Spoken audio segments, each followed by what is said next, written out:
Were you expecting me to teleport? Alright, I'm going to have more lights. Is it going to be brighter so that everyone can see? Hey, very good evening. How are you today? Thank you for that wonderful burst of enthusiasm. A very good evening. My name is JC Sum. I am an illusionist and an illusion designer. I should qualify that and explain what. No, don't leave now. This is the good part. Let me qualify what an illusionist and illusion designer is. An illusionist is a type of magician, one who specializes in the large-scale props that might see, like vanishing someone, floating someone, making someone appear. What is an illusion designer? Someone who could not be an illusionist. No, I'm just kidding. An illusion designer is someone who actually designs the magic that goes on stage. So he comes up with the blueprints, the designs, has the illusion fabricated, and subsequently is passed on to the performing illusionist who performs it on stage. So I happen to be able to do a bit of both performing as well as designing. I perform with my on-stage partner, Magic Babe Ning, and we've done a couple of what we call mega illusions as well since 2007. Mega illusions are the bigger type of illusions. Usually done for thousands of people surrounded. For example, we have teleported a car 8.5 seconds cross-country. We have successfully predicted the 4D lottery. We got the right number, sealed it up, got the right number, and donated a bunch of money to the Children's Cancer Foundation. And our latest mega illusion was really pretty good as well. We had 5 people, 24 feet up in the air, and we made them vanish. As you can see, 5 people up in the cage, completely gone. Now, besides live performances, I also design stuff for TV and broadcast media. Now, this is slightly different because it's a different medium altogether. But everything we shoot is for real, no camera tricks, no stooges. I thought I'd give you a peek into something we just did with a local media house, Cinema TV. We did this for Irene Ang and her fly entertainment artist. We borrowed 2 rings, and we just did something. Let's check that out.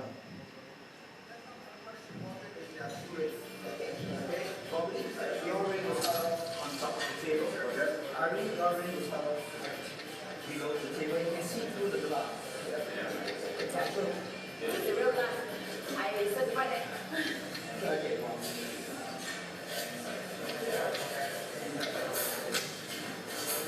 You see the ring goes right through the table. Oh my God! Solid, really solid. Check it out. Okay, wait. Hang on. Let me check it out. Yeah. Can you see? It's really linked. It's going to tie together. You're gonna try. Okay, you know what? Let's do it. Are you? Okay, put both hands together. Okay, catch. Now I need you to put your hands under the table so everyone can see it. Yeah, lower a bit more. Yes, okay. Can you guys still see the hands? Okay, very good. Don't move, very important. Perfect. Now, earlier on you saw JC pass a ring through the table. So I'm going to do the same, but now with 2 rings. Okay, watch.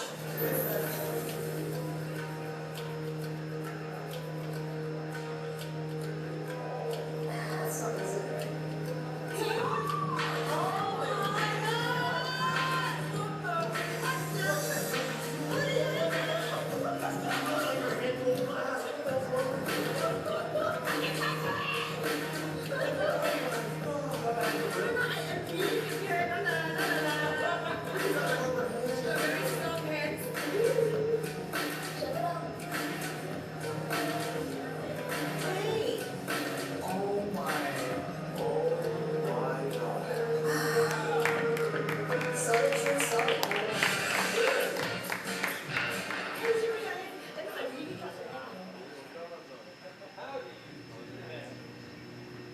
So if you enjoyed that, you'd like to see the full clip, just go look for our Facebook page. We'll put up the full clip there tonight.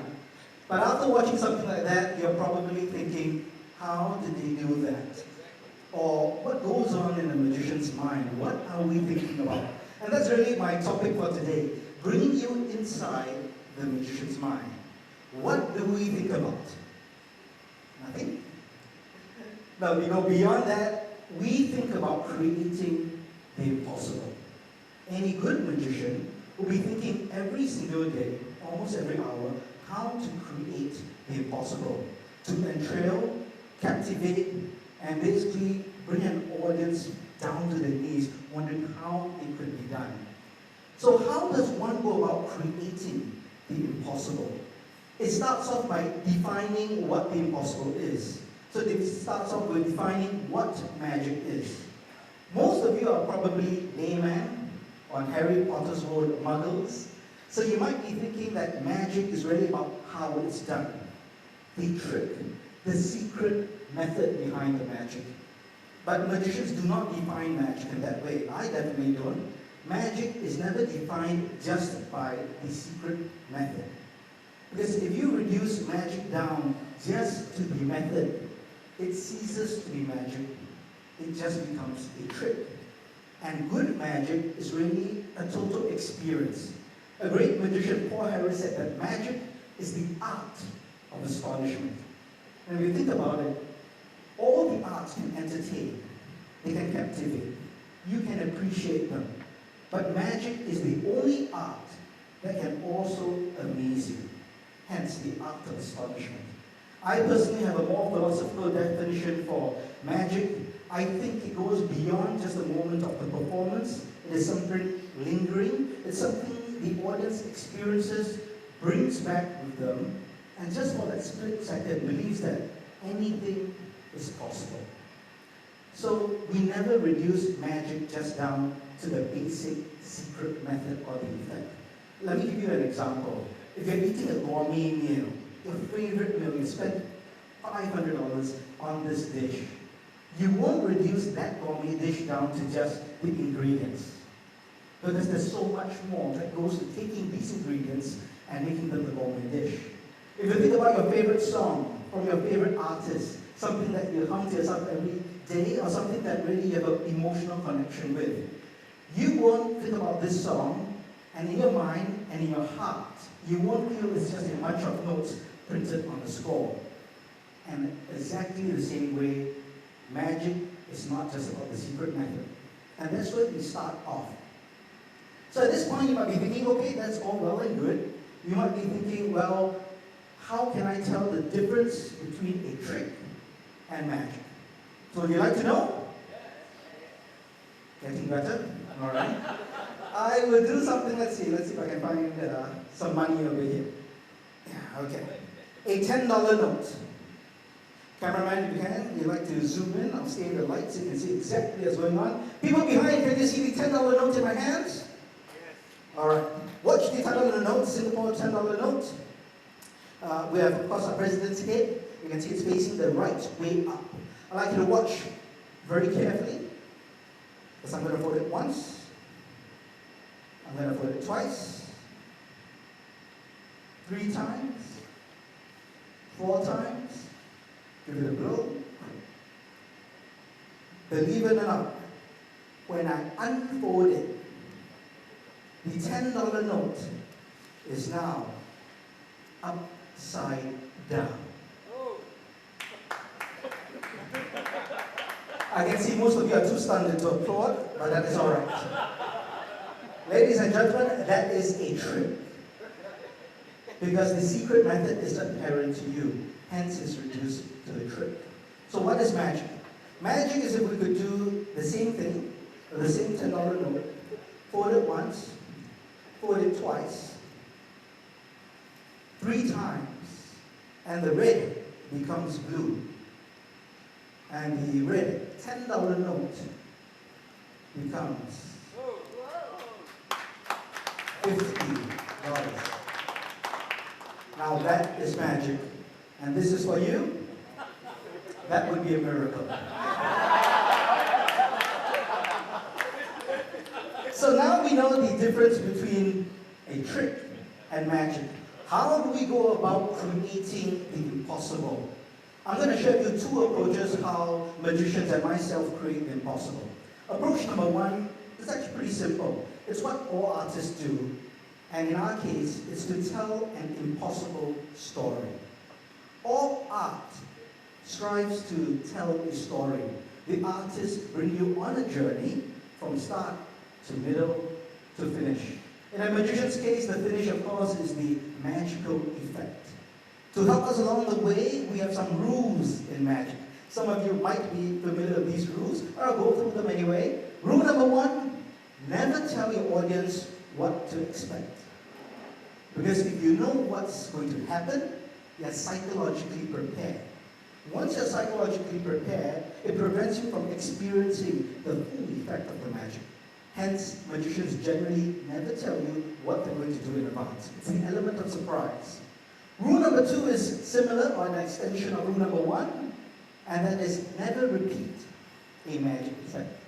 So sometimes you see a magician do a magic effect, you might go to, hey, do that again. You say, no, I'm not doing it again. It's not so much to see whether you can catch the magical technique or the secret, but because the effect will be lessened in your mind, and the experience that you bring back will be lessened as well. Rule number 3, always lead the audience down the right path. Just like any good storyteller, it's about guiding the audience through the journey. We let you see what we want you to see. We let you listen to what we want you to listen to. So we actually kind of guide you through the magic effect to the finale. So now I've gone through the rules in magic. I thought it would be appropriate if I now teach you all some magic. I'd like to share with you a lesson in magic. This is also kind of a test to make sure you've been paying attention so far. All right? And I've got it right over here. Let's move it up to the front in the light so you can see. It's a simple effect using 3 cups, 3 stainless steel cups. I also have a ball, which I have over here. If you're behind, you might like to stand up just so they can see the surface of the table. The ball starts off on the table. You might be familiar with this, where the ball is hidden underneath a cup. It's given a mix. Your job is to guess where the ball is, under which cup. If you've been paying attention, you know the ball is under the center cup. That's because I haven't done anything yet.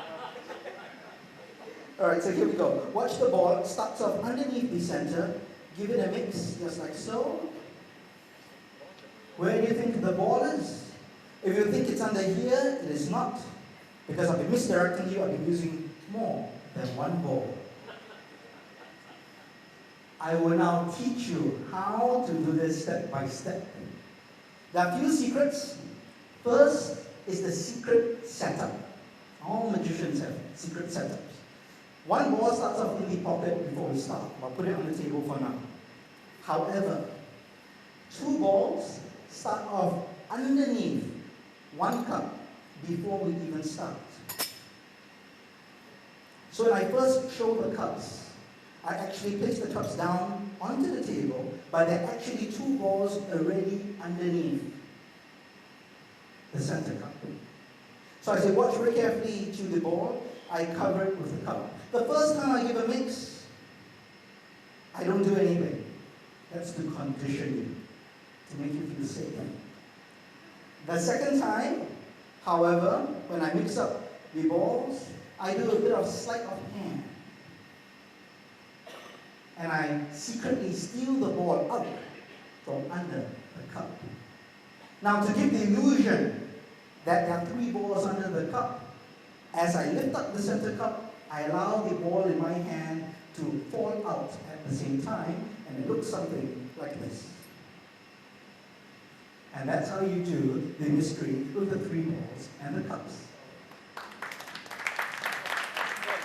Now that I've explained to you how it's done, I'm going to do it one more time, and you have to see if you can catch me.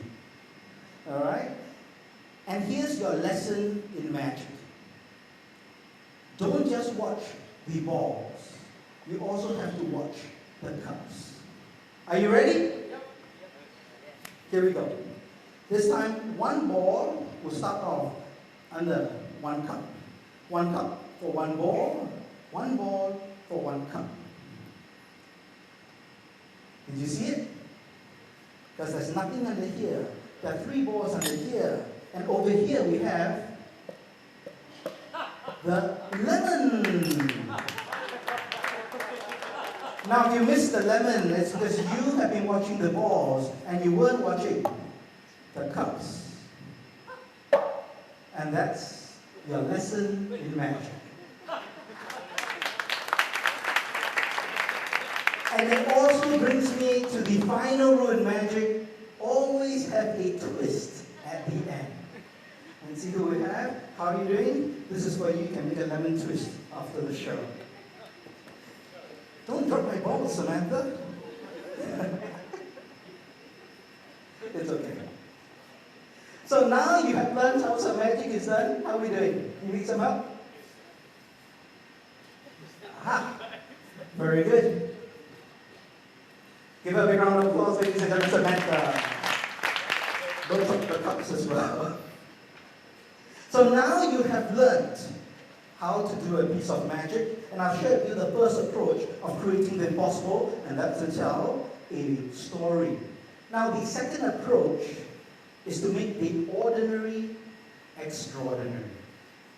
You see, traditionally, magicians have always featured a mysterious magical box in their shows. It could be the form of a magical cabinet, a prop, or a box with all sorts of decorations. And it was to evoke a sense of mystery and suspense to the audience. Of course, audiences in the past weren't as sophisticated, so they're always enchanted by this mysterious prop. In fact, in the golden days of magic, the great magicians would often sell their show based on these magical boxes, such as Thurston's $1 Million Mystery, Carter's Baffling Chinese Mystery. And it's even carried on to today. Sometimes you get a lot of props which might seem old-fashioned or antiquated, or maybe it's a throwback to yesteryears.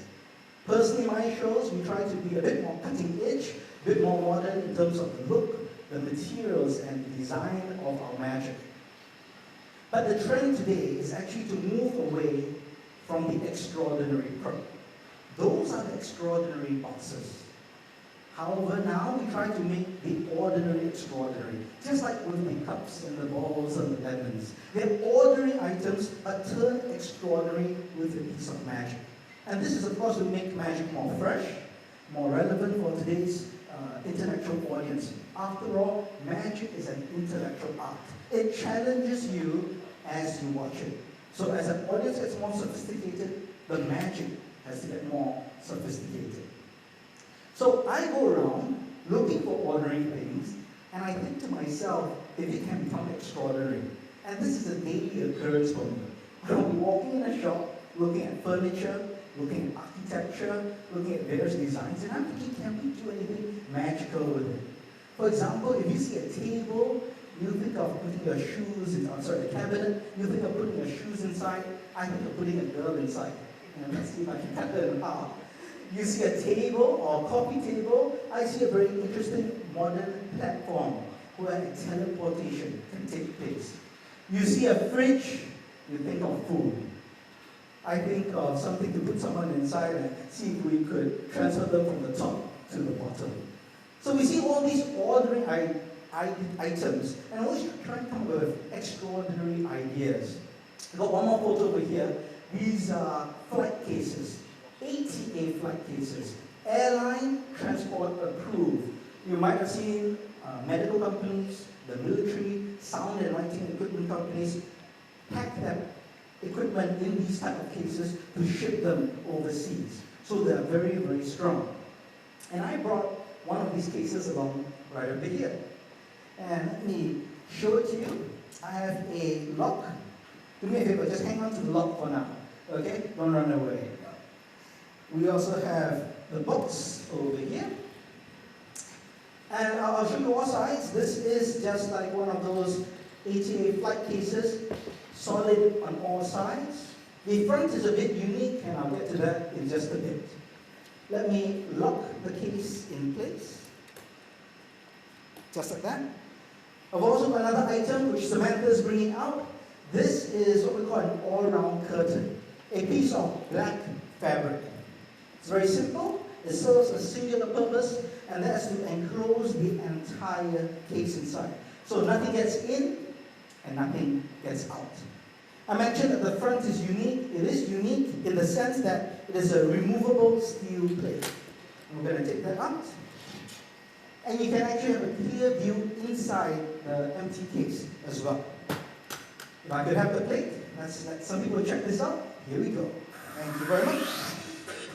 Okay, see the eye eraser? Let's just use your palm, give it a knock. Is that solid? How about on the other side as well? Solid? Okay, let's come over here. Eye eraser, check that out. Just give that a knock. Is that solid? Alright, eye eraser. Take the steel plate with both hands, Put it high above your head. Bend in the plate.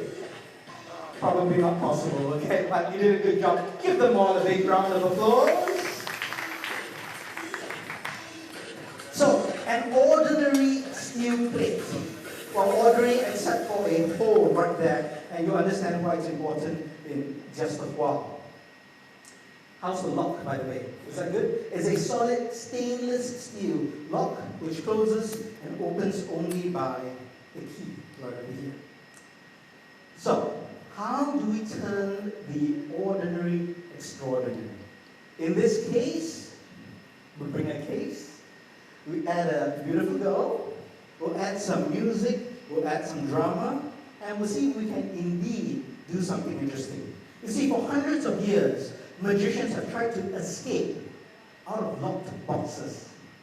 But we're going to do the complete opposite.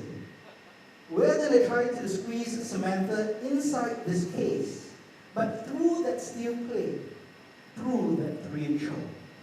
Ladies and gentlemen, whatever you do, don't blink. And that usually is the cue for music. Alright, looks like we're going. Let's bring it up. Let's give it a beat.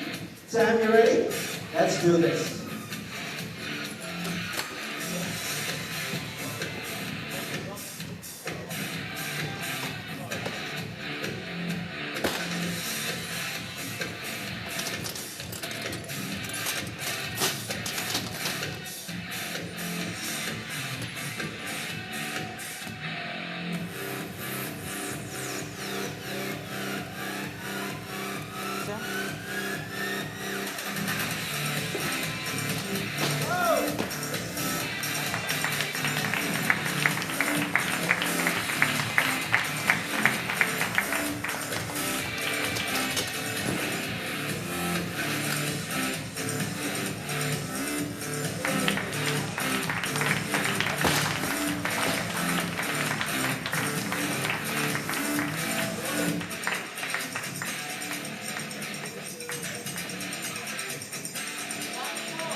Do it one more time.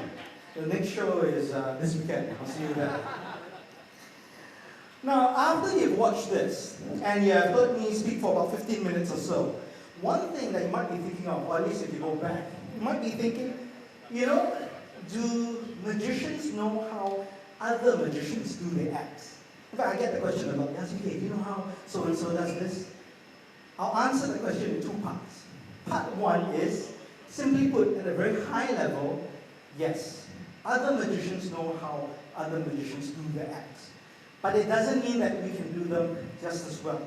Because every magician has their own strengths and weaknesses. Just like a singer. A singer can duplicate the notes and the techniques of another singer, but the song may not sound as good simply because the voice is not suited for that song. It's exactly the same for magic. Now, the other part to it is, while I do generally know how other magicians perform their acts, I'm constantly and pleasantly surprised by other magicians. I'm wowed by them. I learn a lot from magicians on a daily basis. And here's a little industry secret. There's actually a cottage industry where magicians share their ideas, share their techniques. And this can be in the form of DVDs, books, and props. It's a whole cottage industry. In fact, Ning and I were fortunate enough to have a best-selling DVD on illusion design and performance. I've also written 5 books on illusion design. So we're always learning from each other, and I learn from other magicians as well. I've been doing magic for 18 years now.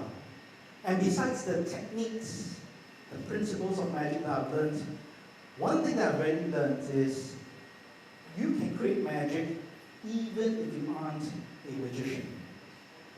You don't have to be an illusionist, you don't have to be a mentalist, but you still can create magic. Any trade, any craft done at a really high level is magic. I mean, think about it.